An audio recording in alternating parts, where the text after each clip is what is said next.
जय श्री श्याम सभी को। एक बार फिर से आप सभी का स्वागत है जय श्री श्याम चैनल पर। तो चलिए आइए हम अपने भगवत गीता के पाठ को आगे बढ़ाते हैं। कल हमने अध्याय 3 के श्लोक 30 पे ख़त्म किया था। तो चलिए आइए शुरू करते हैं अध्याय 3 के श्लोक 31 से। श्लोक 31 में कहते हैं, जो व्यक्ति मेरे आदेशों के अनुसार अपना कर्तव्य करते रहते हैं और ईर्ष्या रहित होकर इस उपदेश का श्रद्धापूर्वक पालन करते हैं, वे सकाम कर्मों के बंधन से मुक्त हो जाते हैं। तात्पर्य है, श्री भगवान कृष्ण का उपदेश समस्त वैदिक ज्ञान का सार है, अतः किसी अपवाद के बिना यह शाश्वत सत्य है। जिस प्रकार वेद शाश्वत है, उसी प्रकार कृष्ण भावनामृत का यह सत्य भी शाश्वत है। मनुष्य को चाहिए कि भगवान से ईर्ष्या किए बिना इस आदेश में दृढ़ विश्वास रखे। ऐसे अनेक दार्शनिक हैं जो भगवत गीता पर टीका रचते हैं, किंतु कृष्ण में कोई श्रद्धा नहीं रखते। वे कभी भी सकाम कर्मों के बंधन से मुक्त नहीं हो सकते, किंतु एक सामान्य पुरुष भगवान के इन आदेशों में दृढ़ विश्वास करके कर्म नियम के बंधन से मुक्त हो जाता है, भले ही वे इन आदेशों का ठीक से पालन ना कर पाए।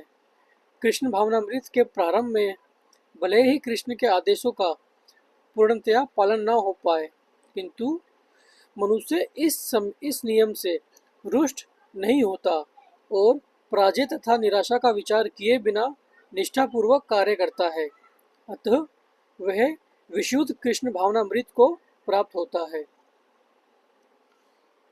श्लोक 32।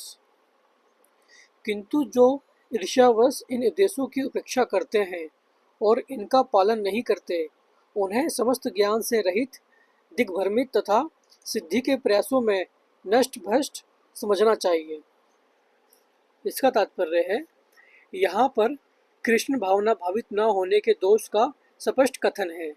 जिस प्रकार परम अधिशासी की आज्ञा के उल्लंघन के लिए दंड होता है, उसी प्रकार भगवान के आदेशों के प्रति अवज्ञा के लिए भी दंड है। अवज्ञाकारी व्यक्ति चाहे कितना ही बड़ा क्यों न हो, वह शून्य हृदय होने से आत्मा के प्रति तथा परब्रह्मा परमात्मा एवं श्री भगवान के प्रति अनभिज्ञ रहता है। अतः ऐसे व्यक्ति से जीवन की सार्थकता की आशा नहीं की जा सकती। श्लोक 33। ज्ञानी पुरुष भी अपनी प्रकृति के अनुसार कार्य करता है, क्योंकि सभी प्राणी तीनों गुणों से प्राप्त अपनी प्रकृति का ही अनुसरण करते हैं। भला दमन से क्या हो सकता है? इसका तात्पर्य है, कृष्ण भावनामृत के दिव्य पद पर स्थित हुए बिना प्रकृति के गुणों के प्रभाव से मुक्त नहीं हुआ जा सकता, जैसा कि स्वयं भगवान ने 7वें अध्याय में कहा है। अतः सांसारिक धरातल पर बड़े से बड़े शिक्षित व्यक्ति के लिए केवल सिद्धांतिक ज्ञान से आत्मा को शरीर से पृथक करके माया के बंधन से निकल पाना असंभव है। ऐसे अनेक तथाकथित अध्यात्मवादी हैं जो अपने को विज्ञान में बड़ा चढ़ा मानते हैं, किंतु भीतर भीतर वे पूर्णतया प्रकृति के गुणों के अधीन रहते हैं, जिन्हें जीत पाना कठिन है। ज्ञान की दृष्टि से कोई कितना ही विद्वान क्यों ना हो, किंतु भौतिक प्रकृति की दीर्घकालीन संगति के कारण वे बंधन में रहता है।